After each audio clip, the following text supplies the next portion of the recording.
now time for our bold review dito sa Fridays with Viva Max dito sa ating channel na meron ng 5,000 subscribers. So ayun, taos puso akong nagpapasalamat sa mga subscribers natin.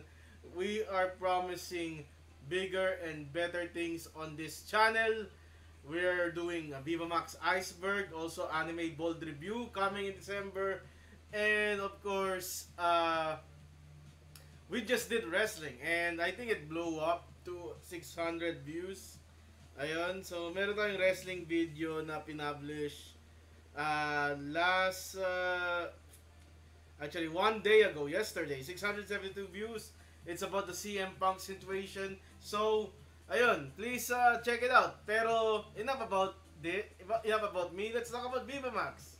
Dito naman kayo nang galing, di ba? Dito naman dahilan nyo, kaya kasi gusto niyo na review goodness, bold review goodness dito sa ating Fridays with Viva Max. To all of my Viva Maximals and Viva Primals, Viva Ones, whose game is it? Well, it's Asia Costa with the movie Call Me Alma. Ayun. So before anything else, ayun, we're gonna do a tier list ranking for Call Me Alma. We are going to rank it based sa aking perception sa movie. Also, ayun, other instances, other Viva Max releases this Sunday. You know what that means. We will have episode 2 of Secret Campus. So check that out. And then next Friday, next week is Punit na Langit, which is starring Tiffany Gray. Pero yun, let's go and proceed with the Asia Costa, Jacqueline Jose, Call Me Alma. Ayun. So Call Me Alma gained some popularity kasi na shown siya sa Cinemalaya 2023. So it is technically the first Viva Max movie na pinakita sa Cinemalaya. Written by Ricky Lee, it stars the story of Alma, isang panandaliang aliw, for the lack of a better term. Siyempre, ayoko ma-demonetize ha. Ayan. So, panandaliang aliw. We get, this story is in the perspective of Asia Costa's character, Alma. And, yung, di ba sa mga ganun, mga GRO, ayun na lang, may mga aliases, Azi's character prompted to use the real name of her character, Alma, as yung alias. So, she's not Daisy, she's not Candy Socks, ayun, she is Alma. And Alma is working at a bar, forgot the name, Brown something, pero may lips na logo. And she has 3 frequent customers. One is Tiger Joe, si Mon Confiado. Mr. Lopez yung kanyang real life name. So, unlike Alma na hindi niya binibigyan ng pseudonym yung sarili niya, binibigyan niya ng pseudonym naman yung mga naging customer niya. So, si Mr. Lopez, si Tiger Joe, medyo fierce siya, mahilig sa roleplay, and he seems to be beating up Alma every time. Pero parang manhid itong si Alma kasi pera rin, di ba?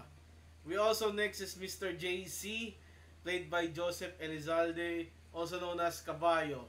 Ito naman may problema kasi he can't hold on his juice for like 5 minutes daw. So, every time na nagtatalik sila, nilalabasan kagad itong si Caballo.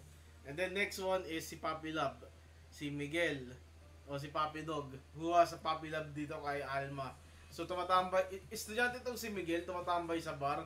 So, by the end of the night, he tries to hang out with Alma, and kaya daw lagi daw siyang late sa klase. And we see some scenes here and there. Meron rin siyang best friend, si Aiko Garcia, na nag-apply ng visa pa Amerika. Ayun. So, ayun. Yung kanyang storya dito, yung tatlong lalaki, it doesn't really add up to the overall story. It's just para mga sideshow lang to. Parang for the sake lang na nandito sa platform na Viva Max bold. And also parang character development na rin. Itong si Alma willing mag-work kahit na siya ay isang panandaliang aliw sa mga customer niya para pagkakitaan. At laging minimension dito sa pelikula may sinesave up siyang kotse. Eh ako naman sinesave up ko si Inhibitor Lunay. Ayun. So, yung storya dito is si Sheila, played by Jacqueline Jose. Si Sheila ay self-proclaim na nanay ni Alma. Ayun. Whether true or not, it's up to the viewer's discretion. Kasi di man sila nagpa-DNA test dito sa pelikula na to. Anyway, Sheila has been following Alma recently during the holiday season. And napansin ito ni Alma. Alma confronted Sheila. Sheila said na Alma is her long lost daughter and they want to embark on a quest to find Alma's father, si Badong. To which Alma is shocked kasi akala niya parang fake news. Lumalapit lang for clout chasing, and iniwan niya si Sheila. The next time she saw Sheila was sleeping on the streets. At ito dito yung parang conflict sa plot na to. Sheila is suffering from mild Alzheimer's disease. Ayun. So, yung mga Alzheimer attacks ni Sheila is really portrayed well by Jacqueline Jose. So, we learned na si Sheila is also a former panandaliang aliw, and si Badong ang isa sa nakabuntis sa kanya, which bore Alma and ends up selling Alma for extra cash. Ngayon, nagre-regret si Sheila and she sadly wants to spend the rest of the holidays with her daughter. So, Alma took some pity on Sheila when she finds out Sheila has Alzheimer's disease, and they went to Bataan, which is yung, according to Alma, is yung last na kinalalagyan or last time na nakita niya si Badong. So, they were the seacoast. Si Alma, inaatake ng Alzheimer's minsan, naihi siya sa bus. Ayun. And yung development dito is, Alma disdains Sheila so much. Alma disdains Sheila. Sheila dynamic in the beginning is really rocky. Na parang sinisigawan pa nga ni Alma si Sheila sa daan.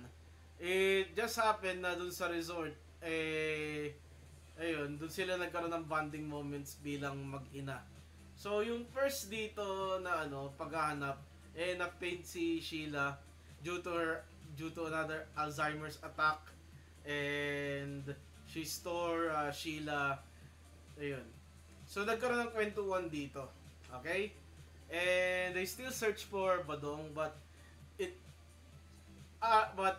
kind of fails to the point na Alma starts doubting Sheila's claim na yun nga yung tatay niya si Badong or nanay nga, or she himself parang hindi niya alam na nanay ba niya talaga si Sheila. But deep down, love na love ni Sheila to si Alma. Ayun. So, hinalungkat ni Alma yung gamit ni Sheila, and she saw a photo. Yung mukha ni Badong kamukha ni yung namatay na yung namatay na mayor. Yung sa may kaso dati yun eh. Sino yun? Si Antonio something, ewan ko. Basta yung sa UP Los Baños, yung mukha ni Badong eh. And she really saw some pictures of Sheila and Badong in 1976. So, with that, nagkaroon ng change of heart itong si Alma, and she treated Sheila properly. And Alma made a vow na siya naman mismo yung maging nanay para sa nag-i-ail na ina niya na si Sheila. Sheila will eventually lose her memory at some point. Pero pagtagal nila dun sa natutuluyan nila, parang hindi na sinusumpong si Alma mula nung inalagaan siya hindi na sinusumpong si Sheila mula nung inalagaan siya ni Alma. Ayun. Next, however, another panic attack happens, and this is the final panic attack. Because of this, Sheila realizes na it's better off that she leaves Alma for good and wanders off in the night while Alma is sleeping. And after that, Alma realizes her mom ran away and she came back to her life. So parang dun sa point na yon in the holidays, she wasn't a panandaliang aliw. She wasn't the one who's making out mot-mot with other men. Even though she had nagtalik sila nung anak ng may-ari ng resort na tinutuluyan nila, or nagipagtalik siya kay Tirante, para lang naman pero at that point parang more of a daughter siya than being I'm not really na isa siya being madala ka panandaliang aliw, being a GRO. Ayun. And yeah, that's the end of Call Me Alma. Yung ending nito is the same way it begins. Call Me Alma, then the P word, P-U-T-A. Kayo na mag-pronounce nun. What do I think of the sex scenes? Sana di maano yun. Well, the mature scenes are really short. Okay? Mayroon ditong threesome with Aiko Garcia. It's really short. All of the scenes with her clients are really short. There's one scene with Chad Solano. I think that was the longest one. Meron rin siyang scene kay Soliman Cruz, si General Terante ng Provinciano, which is gross because Soliman Cruz is an old man. I don't know. Ayun. And I think this movie is more of a storytelling. Ayun. Yung kanyang mga mature scenes is not really plot advancement but for character. Ewan ko hindi siya nag-advance ng plot Parang nilagay lang siya dun Parang pag inalis mo yung bold, andun pa rin yung story Andun pa rin Kahit parang alisin mo yung tatlong kasi even though those three boys in Alma's life give her character development, it's like a minor thing. Ang pinaka-major lang itong si Miguel kasi puppy love, di ba? Parang ito yung parang true love Yun. My complaint with this movie is, I don't know, why did it hang with a cliffhanger? So, umalis si Sheila, okay? Umalis si Sheila, iniwan ng ina yung anak, and then yung anak nag-resume sa tunay na buhay. It's like we're supposed to admit it, and is Badong really real kahit na may picture? Or is Sheila really Alma's mother? Diba? And ayun, parang kasi yung dito, narration nga, yung narration kay Azzy, but does Azzy's character make Jacqueline Jose's character a reliable narrator as well? Kasi nga may mental illness itong si Sheila. And that is my recap and my review of Alma. Call Me Alma. So, what do we go now? Where do we go now? So, we're going to go with our tier list. Okay, nasa Viva Max tayo. Ayan. Yeah, okay, tier list tayo. So, I would rate Call Me Alma, I think, with what it really has. Yung mga bold dito medyo lang. I'm just gonna put it in actual movie tier. Ayan.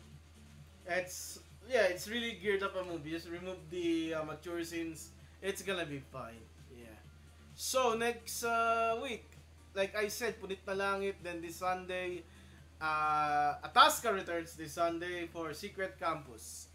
Ayun, this is your boy, the God Gamer himself, Ariet, telling you goodbye, good night, bumabagyo, keep safe, everyone, peace.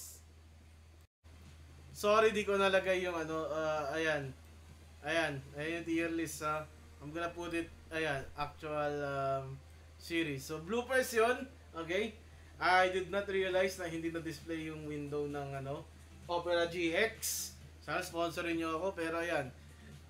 Yun, tier list rating ng Call Me Alma, actual movie tier. Thank you for watching. Again, keep safe, bumabagyo, ingat kayo, bye-bye.